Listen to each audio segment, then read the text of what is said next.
Hello, thank you for taking the time to join this particular video. Here we will begin a two-parter going over GI presentations within pediatrics. So let's go ahead and get started here. Give you a second now to take a look at this first case. Feel free to look at some of the items that you might want to highlight. Give you a second to pause there. All right. All right, so hopefully you found things that are similar to this. One thing that I'll add additional to our highlight is that we have a 3-week-old boy that's presenting to the ER um, due to persistent vomiting for the last 4 days, right? And then in terms of describing, it's non-bilious, projectile, and occurs after every feeding. The infant has uh, poor weight gain, right? And he's exclusively fed formula, appears dehydrated, dry mucous membranes, sunken anterior fontanelle, right? And we have a firm olive-shaped mass in the epigastric region, right? And we'll notice some of our additional markers there where we have a decrease in potassium, decrease in chloride ion, and decrease in bicarbonate, right? So from the presentation that we have now, hopefully we are kind of honing in on a potential diagnosis. But let's take a look at some of the items in our differential. So here we have pyloric stenosis. Hopefully that was at the top of your list. But then we also have, just based on the age and some of the other attributes that appeared here, GERD, malrotation of midgut volvulus, and um, milk protein allergy, right? So just things that we want to make sure that we're differentiating, right? Now, of course, again, we're leaning towards pyloric stenosis, and then we'll come up with the step in terms of management. But let's see why we might rule out some of those other items in particular. All right, so hopefully you pause the video, you can take a second to think about that. All right, so let's see what we have. So typically, GERD is associated with normal weight gain. In this particular patient, we have a poor weight gain associated, right? Malrotation of the midgut vul volvulus is typically associated with bilious vomiting, right? So we're just getting more green. It's going to have bile based on the location of that malrotation, and in this case, it's non-bilious, right? And then also in terms of milk protein allergy, usually it's possibly associated with diarrhea and blood-streaked stool, and that hasn't been seen in this particular presentation. So all moving us closer towards pyloric stenosis, okay? Now, based on that presentation, based on this differential, what would be the next step in management? So we need to actually make sure we can confirm that this is the case. And of the options that we have here, the best answer choice should be D, okay? All right, so let's take a look here at some of the things presented in terms of this case. So again, with pyloric stenosis, non-bilious projectile vomiting, usually young ones, 3 to 6 weeks old, that a palpable olive-shaped mass. You might not see that exact word on your exam, but just please recognize that again, it's going to be that olive-shaped mass in the epigastrium. In terms of labs, even if you're not told of a specific mass that's palpable, hypokalemic, hypochloremic metabolic alkalosis might be present in terms of your lab findings, so please be cognizant of that. And of course, our diagnosis for this will be an abdominal ultrasound, as we saw. Please be cognizant of the greater than 4 millimeters for thickness and greater than 14 millimeters for length, just in terms of your considerations whenever you're diagnosing. All right. So what are our options? So number one, we want to make sure the patient's coming in as this last patient was particularly dehydrated. We want to make sure that we are offering IV fluid resuscitation of isotonic saline. And then especially due to the hypokalemia, we want to make sure that we're replenishing that and offering supplementation in the IV. Since we can't hold anything down, we want to use NPO. So we won't try to administer any food or any sustenance orally until the electrolytes are corrected. There's no reason to feed if it's only going to come back up. Um, and so our second line would be pyloromyotomy, right? So that's the definitive treatment, right? And so once we do that, then once you can do that, I'm sorry, after your electrolyte imbalances have been corrected before surgery. So please don't rush to do this. In terms of your decision making, we need to make sure that there is at least a correction in terms of the electrolytes, as we mentioned, in terms of the hypokalemic, hypochloremic metabolic alkalosis. And then after we provide that correction, then we can go in and perform surgery, right? Last but not least, NG decompression might be needed if there's a severe gastric distension, right? And so we can just keep that in mind in general across the board. If you're seeing severe gastric distension, you might want to consider using an NG tube after you've exhausted some of your other treatment options. Okay. All right. So GERD, right? So GERD, again, non-bilious vomiting is it's effortless regurgitation. In fact, some might not even call it vomiting in the vignette. They might just say regurgitation, right? Difference between GERD and the presentation, again, as I stated before, that typically these patients are associated with normal weight gain, right? No metabolic abnormalities. And it typically improves with upright positioning. Okay, so this is a clinical diagnosis. So what's your first line treatment whenever we're thinking uh, a patient is presenting with GERD, well, we might want to just reassure that it's a physiologic reflux.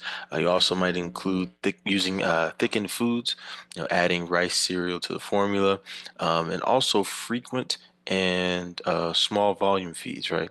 In the same way that whether it's a pediatric patient or an adult, larger meals are going to exacerbate GERD. So frequent, smaller volume feeds might be the better move.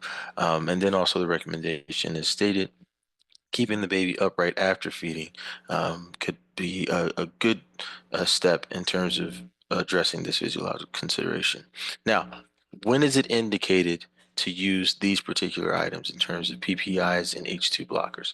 So when is this particularly indicated? Was indicated if there's poor growth, if there is esophagitis, apnea, or any other complication from this constant regurgitation of food, right? So again, please note poor growth, esophagitis, apnea, or any other complication, then you're going to want to select, hey, we need to move forward to PPIs or H2 blockers for your treatment options. Again, non-pharmacological. If it gets more complex, we'll move to PPIs and H2 blockers. All right, and then our third line treatment would be the use of a niacin uh, fundoplication, right? So basically, we're trying to will increase our level of intervention and increasing the ability of to retain food or retain the milk that the baby's is ingesting as much as possible only after there's is further complications. We don't really want to have a lot of interventions for GERD if we can stave it off. All right, in terms of malrotation of the midgut volvulus, right? So this should be considered an emergency, right? And one of the key distinctions, as we stated before, is that you're going to see a bilious vomit, right? Unlike the pyloric stenosis. So this is green vomit. This is probably occurring very early on in the baby's life. Okay. You also might see abdominal distension and hemodynamic instability, right? Especially if there's about ischemia. Okay. Um, Between the episodes of vomiting, you're going to see crying and pain because it's a painful consideration. So how is this diagnosed? With the upper GI series, where you can see this corkscrew pattern, right? And that's based on that malrotation of the ligament of Treece. All right, so again, this is an emergency, so we need to emergently administer IV fluid resuscitation, NG tube for decompression, and also broad spectrum IV antibiotics in the event that you're trying to stave off any sort of necrosis. Okay, you need to have urgent surgical intervention again after we provide fluids, decompression, and IV antibiotics. Again, urgent surgical intervention lab procedure that can get rid of the torsion that's happening there and causing this presentation. All right. And in terms of third line treatment, that's going to be indicated if there's severe ischemia or necrosis where we have a complete bowel resection. Okay. So again, we're trying to hydrate, decompress, prevent any further necrosis or infections. Surgery as urgently as possible, right? And then if for some reason or if we're unable to stop a severe ischemia or necrosis, we might have to resect the valve, right? So that's again, so there's a significant infarct that occurs there. All right, and this is just a wanted to include an X-ray so that if you were to see an image like this on the exam, you know that what you're looking at would be the malrotation with mid-gut volvulus. Okay. All right. Milk protein allergy. That's AKA milk protein induced enterocolitis. So there's non-bilious vomiting with possible diarrhea and blood-streaked stools, right? So key things that were not mentioned in the previous case.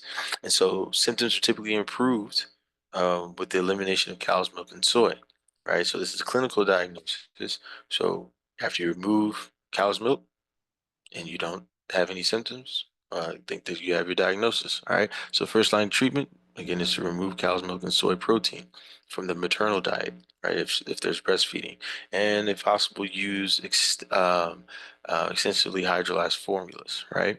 Our second line would be amino acid based formulas. If the symptoms persist despite the hydrolyzed formulas, right? And anything further than that, we probably need to refer to gastro for further evaluation. So again, elimination is the name of the game in terms of diagnosing your milk protein allergy. Okay, so for this one, I wanted to very quickly just offer some vignette indicators just to kind of get our mind frame of what do we want to be thinking about whenever a pediatric patient is presenting with any of these things, right? So in terms of acute vomiting, hopefully you're thinking things surrounding infection or obstruction. Acute vomiting, we're thinking infection or obstruction. So that could include a gastroenteritis, appendicitis, right? And then in terms of obstruction, you've got the volvulus, intussusception, or pyloric stenosis. Okay. No, so we didn't go into details in terms of whether it's bilious or non-bilious. So for bilious, again, that is um, we have events that are occurring, is how I like to think of it, events that are occurring after the pyloric sphincter, and that's causing your obstruction there. So again, your midgut volvulus, intussusception, and Hirschsprung's disease, right? And then for non-bilious vomiting, we're thinking things that are occurring earlier, things that are happening before the pyloric sphincter. So that could be associated with things like GERD, pyloric stenosis, and overfeeding. Okay. In terms of bloody diarrhea, um, for bloody diarrhea, we're likely to think of maybe bacterial infections, IBD, intussusception, and Merkel's diverticulum. Right, so all things that present either with either something physical or infection based that's disrupting that lining and causing bloody diarrhea. And then again, in terms of Merkel's diverticulum, where you have a ectopic placement of your GI lining, and that's impacting presentation. Okay. And in terms of watery bacteria, I'm sorry, watery diarrhea, uh, we would look for things including viral gastroenteritis, lactose intolerance, or C. diff. All right, so please take into consideration the exposures, particularly for viral gastroenteritis and C. diff. Right, C. diff associated usually with the prior exposure to antibiotics, and then lactose intolerance again is it associated with exposure to lactose-based products? Okay. Constipation. Constipation, we're seeing that we're hopefully thinking about things that are preventing the GI from moving waste, right? So that could include Hirschsprung's, functional constipation, or hypothyroidism, right? Hypothyroidism is something that I believe is not included high enough in the constipation differential. So please take that into consideration whenever you're dealing with pediatric populations, okay? And then in terms of abdominal pain in general, again, make sure that you are considering all of the if you're considering as broad a scope as possible. Again, based on location is really where you're thinking as well. So appendicitis, intussusception, functional pain, IBS, and IBD. Okay. So again, just wanted to offer some things that you can kind of group based on the symptom that is presenting. All right. Now, in terms of the general management, right? So general management associated with these conditions. So with acute gastroenteritis, um, your main goal is not necessarily to provide an immediate antibiotic, right? So again, acute gastroenteritis, our first thought is supportive care, hydration, supportive care, and probiotics to try to reestablish the correct GI flora. Okay. If we know that we're going to have, if we have a clinical diagnosis and then confirmation ultrasound of pyloric stenosis, as we said before, IV fluids, and then eventually surgery, intussusception. Hopefully, we're remembering that air and contrast enema are just both diagnostic and therapeutic. And then, if need be, we have to move towards surgery, right? Appendicitis, we'll get to that here later. But again, MPO and IV fluids, and eventually an appendectomy as needed. And if a candidate is not if the patient is not a candidate for surgery, we'll have to likely rely on antibiotics to see if we can remedy that situation. GERD is typically associated with lifestyle changes or physiological changes, and then acid suppression as need be if there's further complications. Celiac disease is again another lifestyle change in terms of gluten-free diet. Um, Inflammatory bowel disease, that's going to be an overactive immune response that we see in terms of Crohn's and UC. And so for that, we're thinking corticosteroids, immunosuppressants, and nutritional support. For Hirschsprung, we need to resect the aganglionic segment associated with the pathology. And then for constipation, we would want to start with dietary fiber, laxatives, and behavior modification to start. So again, just wanted to offer these two tables just as general things that we want to consider whenever these conditions present and things that you want to consider for diagnosis in your differentials whenever you have the symptoms that presented in the previous slide. Okay. So let's talk about a couple of the presented um, the frequently tested presentations, and then we'll look at some questions. So again, acute gastroenteritis, you have your watery diarrhea, which is a possibility. And maybe you have a low-grade fever. For your viral causes, please remember your rota and norovirus. For your bacterial causes, please make sure that you're considering Salmonella, Shigella, E. coli, and Campylobacteria. Particularly Campylobacteria in terms of bloody diarrhea. So our big concern for acute gastroenteritis is going to be dehydration risk, right? So hydration is the name of the game whenever we're trying to remedy this particular condition, okay? And so how's this diagnosed? Well, it's a clinical diagnosis, okay?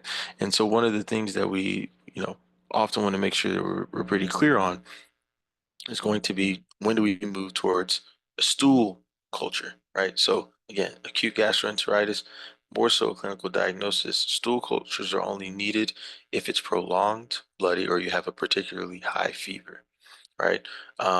Stool PCR, again, for similar reasons, and then stool fecal leukocytes or lactoferrin, again, that can help you in your differentials. But typically, this is going to be clinically diagnosed, and then again, if it persists, or becomes more acute, then we need to make sure we take that stool culture. All right, so first line treatment will be um, oral rehydration therapy with electrolyte solution. But if that's not sufficient, we need to move to IV fluids for severe dehydration. And antibiotics are not your immediate response. So please be cognizant. Antibiotics are not your immediate response. Save for you having the diagnosis of Shigella, C. diff, or if the patient is immune compromised. But antibiotics should not be your immediate response. All right, so that's discussing acute gastroenteritis. All right, and so for intussusception, we talked about that kind of briefly. We referenced it. Basically, this intermittent severe colicky pain, so episodic crying in the pediatric population. Um, your current jelly stools, so bloody, mucus-filled, um, and then you're also sausage-shaped abdominal mass, right? So the child will pull up the legs to try to relieve some of that pain. And this is also classically seen after viral illnesses, right? I believe that there is often a connection tested in terms of the risk for interception following a rotaviral virus vaccination, right? So again, recent viral infections, just be cognizant that that might include interception for your population, for your pediatric population. Okay. Now, diagnosis for this, you should see a target sign in terms of abdominal ultrasound. As I stated before, air or contrast enema is both diagnostic and therapeutic. Okay. And again, as we said before, treatment, that's going to be first on our list. And then if an enema fails or there's signs of perforation, please be cognizant that you might need to go to surgery. Okay. Now, appendicitis, there's some hallmark things that we should remember from our basic sciences in terms of umbilical pain. So right lower quadrant pain at the McBurney's point, fever, anorexia, nausea, vomiting, although fever and nausea, vomiting are going to be the big three that you see there most likely. Your rebound tenderness of or your rousing sign, so a sign, all things that we remember from our basic science as indicators that a patient be presenting with appendicitis. Okay, and so what's our diagnosis? Again, first line diagnosis would be more clinical and ultrasound sound, particularly for children or your younger demographics. The older the older adolescents, still technically in terms of pediatric demographic, might include abdominal CT if your ultrasound is unclear, right? And again, typically reserved for the older ones, as we don't want to expose the young ones to too much radiation. All right, so what's your treatment? So we're thinking NPO, IV fluids, and then antibiotics. Please remember that ceftriaxone, and metronidazole are going to be your combined therapies that you're going to consider for appendicitis. Okay. Second line would be a laparoscopic appendectomy, right? But in the event, as I said before, if the patient is not a surgical candidate, IV antibiotics alone will have to suffice, and we'll have to continue that treatment until the infection has been remedied. Okay. So let's take a look at celiac disease. Celiac disease is associated with, chronic diarrhea, those fatty, smelling stools. This could lead to a failure to thrive, right? So basically, that blunting of the GI lining is making it a lot harder for nutrition to be absorbed, right? It's causing a pain. It's causing weight loss. It's causing irritability, and then also it could lead to is associated with iron deficiency anemia, right? So it's a microcytic anemia. Okay. And then dermatitis herpetiformis, right? So very itchy vesicular rashes are associated with this condition as well. So how is it diagnosed? Okay, so the first line diagnosis, you might initially have is your anti-TTG IgA antibodies. You want to check your total IgA levels, right? But then secondarily, and the more definitive diagnosis would be your duodenal biopsy, right? Again, the villus atrophy and cryptic hyperplasia, that's decreasing the ability um, to absorb your nutrients, and it's pushing through and it's creating a lot it's creating diarrhea as a result. Okay, so what would be the treatment? Well, lifelong gluten-free allergy would be right, lifelong gluten-free diet rather would be your solution here with again no wheat, barley, or rye. Second line would be especially if you're looking in terms of deficiencies or failure to thrive or iron deficiencies, nutrient supplementations, iron, vitamin D, folate, and calcium in particular. Okay, let's take a look here. All right. All right, so we have here inflammatory bowel disease. Okay, so inflammatory bowel disease, we typically um, we're thinking of ulcerative colitis or Crohn's disease. In either case, you might end up with a bloody diarrhea, particularly with UC, weight loss, and growth delay, especially if it's presenting particularly early on, right? And so your diagnosis for this would be First line would be your fecal calprotectin or lactoferrin. Again, that's just suggestive of inflammation. Remember that back when we were talking about acute gastroenteritis. And then second line would be colonoscopy and biopsy, right? So one tells the story of inflammation, but the second one is more confirmation, right? Colonoscopy and biopsy, that's your true confirmation step there, right? So for UC, you're going to see that superficial, U for U upper, right? And then for Crohn's, it's transmural inflammation, right, with granulomas. So your first line should always be um, as you say, 5-ASA, right? Mesalamine and sulfasalazine. So that's your first line medication. After that, we might move towards, especially for acute flares, corticosteroids, right? Oh, for some reason the button wasn't working. So corticosteroids, right? And then your third line option would include immunomodulators, right, for severe refractory disease. Okay. So again, we're going from the less intense medication to the more specific immunomodulators if the disease becomes a larger problem. We're typically going to um, avoid surgery, especially in this younger demographic.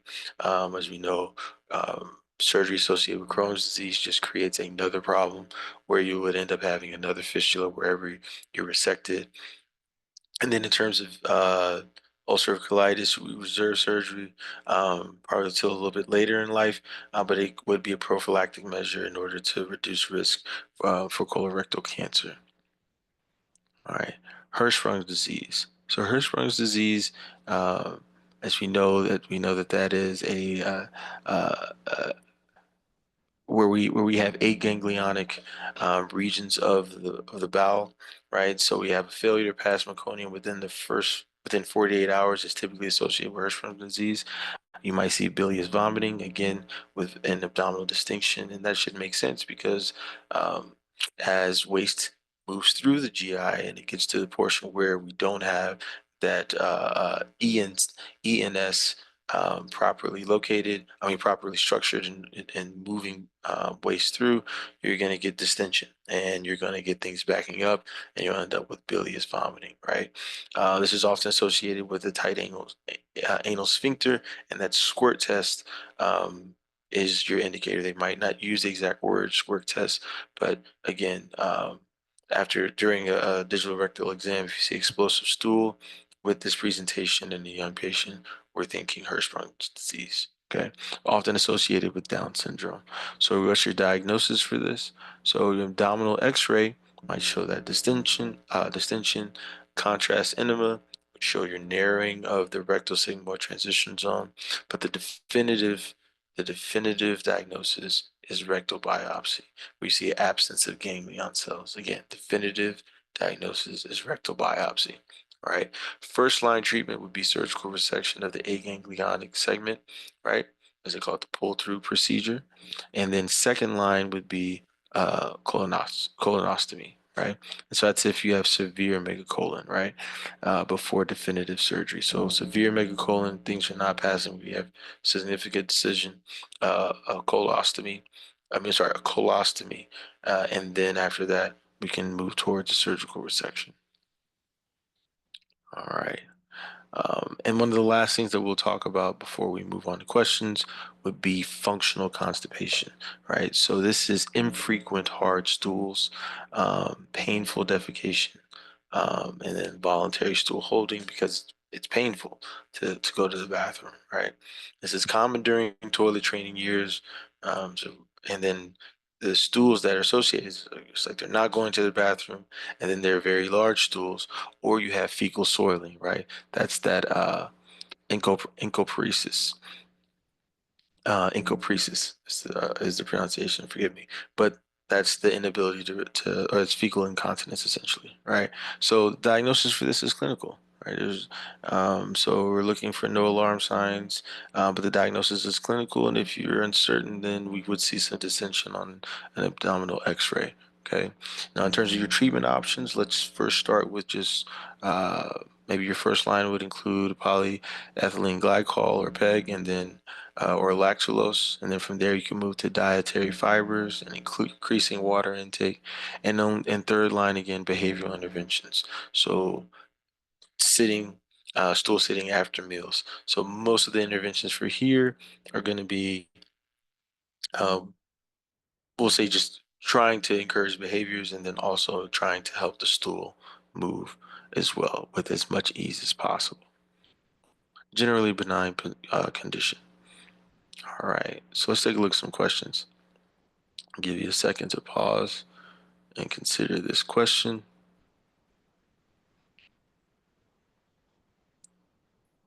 All right, so hopefully you're able to note that this is a newborn 2 days old, has not passed meconium, uh, bilious vomiting, abdominal distension, and a tight angle sphincter.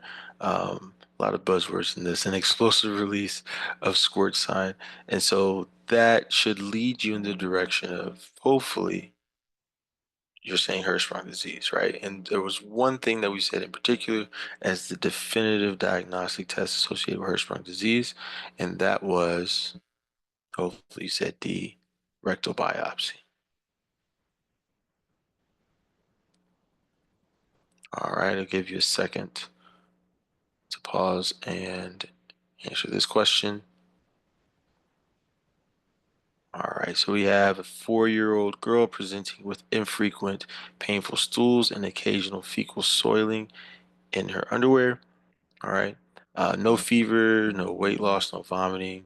Says that she holds her stool due to fear of pain. Okay, so what would be the first line option? Okay. Hopefully we're remembering that the first line option would be either polyethylene glycol or lactulose, right? And then some of these other options are, well, not E, right? But some of these other options are considerations um, over the course of treatment.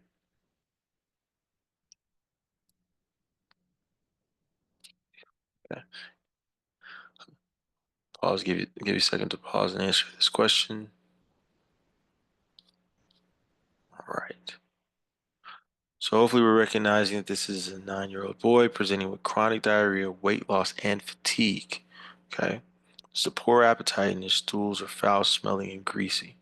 All right. It's a thin, pale child with mildly distended abdomen. All right.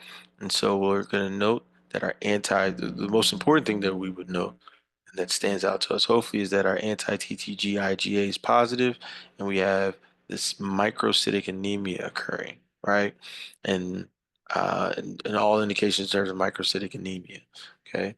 So based on this, what would be the confirming diagnosis? And hopefully you're thinking that the confirmation for this would be seen with a duodenal biopsy, right?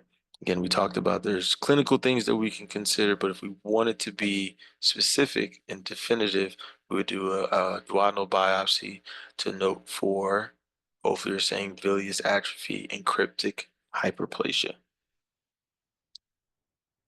Okay. Give you a second to answer this one. All right, this is just chock full of buzzwords. I got to change these up in the future, make them harder for you. So this is a 10-month-old, previously healthy boy with intermittent episodes of crying, where he pulls his legs to his chest. You notice a bloody mucus-filled stools in his diaper and reveals a palpable sausage-shaped mass in the right upper quadrant, right?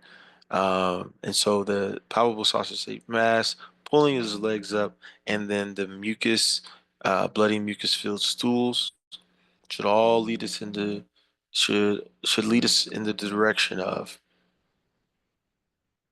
intussusception. And based on that, we would want to do what? Both in terms of diagnosis and therapy, and that would be C, air or contrast enema. Okay, so I'll give you a second to answer this one. All right. So for this particular patient, we're of note that we have a 13-year-old boy presenting with abdominal pain. starting around his umbilicus and later localized to the right lower quadrant. That nausea, vomiting, denies diarrhea, rebound tenderness at McBurney's point, and a positive psoas sign, right? So the writing's on the wall that this is likely appendicitis, right? But what's the next step, right? I want to emphasize that when you're looking at questions, it's always helpful to think about things of have we reached our diagnosis? If it can be clinically diagnosed, great. But if you're thinking just what's the pure best next step, have we reached our diagnosis point? And if we have we reached our therapy point? And in this particular case, have we reached our diagnosis point? Not necessarily, right? And so for a child, in this particular case, we might want to go with a some sort of imaging to confirm that we have an appendicitis. Now, if you remember, I said specifically for children and pediatric populations, we would rather do an abdominal ultrasound first instead of a CT whenever we're diagnosing appendicitis due to the age of this particular demographic. Okay. Let's see, we have one more, I believe. Give you a second to answer this question.